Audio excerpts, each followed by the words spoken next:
2026年7月24日，士師記第7章。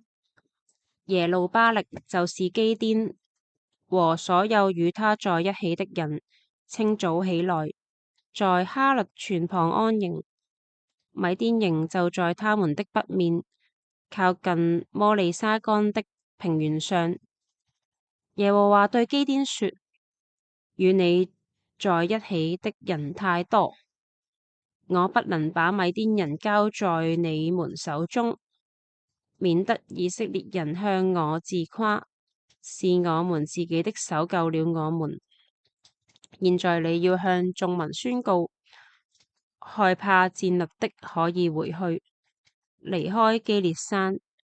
於是眾民中有22,000人回去，剩下1萬人。耶和華對基甸說：人還是太多，你要領他們下到水旁去，我要在那裏為你試驗他們。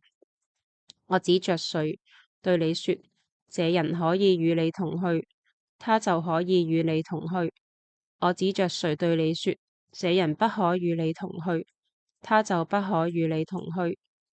於是基甸帶他們下到水邊去。耶和華對基甸說：用舌頭舔水，像狗舔水的，你要把他們安置在一處，屈膝跪下喝水，也要把他們安置在一處。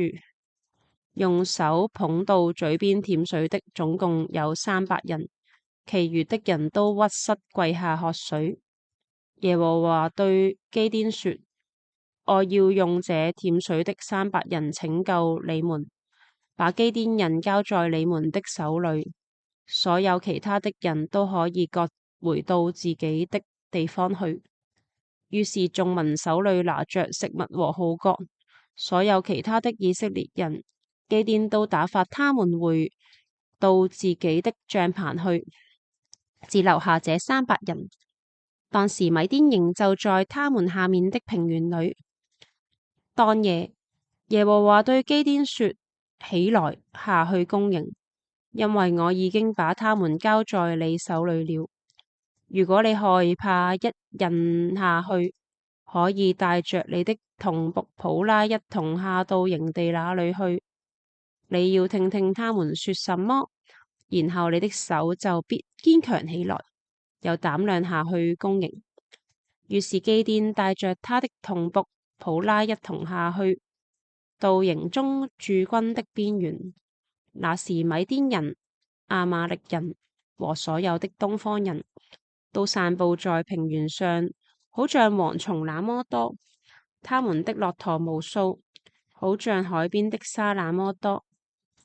基甸到了，就聽見一個人正在把他的夢告訴他的同伴，說：我作了一個夢，夢見一個大麥餅滾入米甸營中，到了帳幕，把帳幕撞倒，帳幕就反轉朝上了。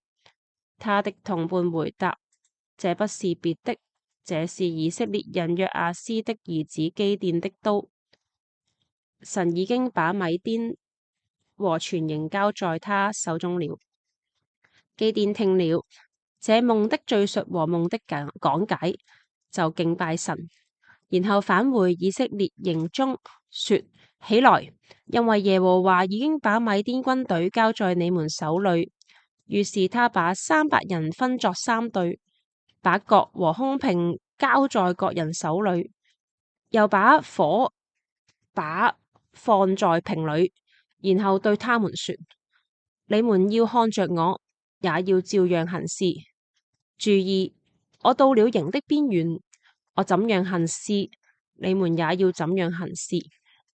我和所有與我在一起的人吹角的時候，你們也要在全營的四周吹角，喊叫說：為耶和華，為基甸。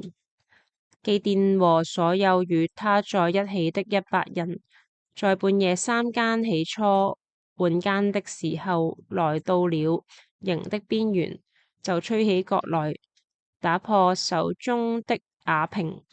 3隊的人都吹角打破瓦瓶。左手緊握着火把，右手緊握着擱不住地吹，並且喊叫說：耶和華和基甸的刀！他們在營的四周各站在自己的位置，全營的人都亂跑。他們一邊叫喊，一面逃跑。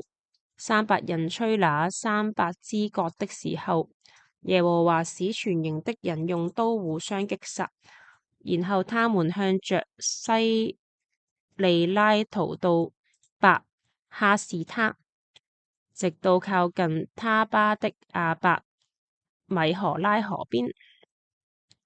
以色列人就從拿弗他利、亞設和瑪拿西全地被召來追趕米甸人。基甸派遣了使者走遍以法蓮山地，說：你們要下來迎戰米甸人，在他們面前把守約旦河的渡口，直到伯巴拉。於是以法蓮的人都被召來，把守約旦河的渡口，直到伯巴拉。他們捉住了米甸人的2個首領俄立和西伊伯，把俄立殺在俄立磐石上，把西伊伯殺在西伊伯榨酒池那裏，然後追趕米甸人，又把俄立和西伊伯的人頭帶到約旦河對岸基甸那裏。讓我哋一齊禱告，立志讀經。慈愛嘅天父，感謝你藉着聖經向我哋展露你嘅心懷。你向我哋所懷嘅美意係何等眾多而寶貴，看似完美嘅事物都有佢嘅限制，而你嘅命令卻寬廣無限。求你開我哋嘅眼睛，讓我哋看見你話語嘅奧妙，好使我每日靠住主耶穌基督嘅恩典，喺聖靈嘅引導之下，閱讀同埋思想你嘅話語，並且一心遵行，以致我更深刻認識你，更虔誠地愛你，更緊緊地跟隨你。以上嘅禱告係奉主耶穌基督聖名祈求，阿門。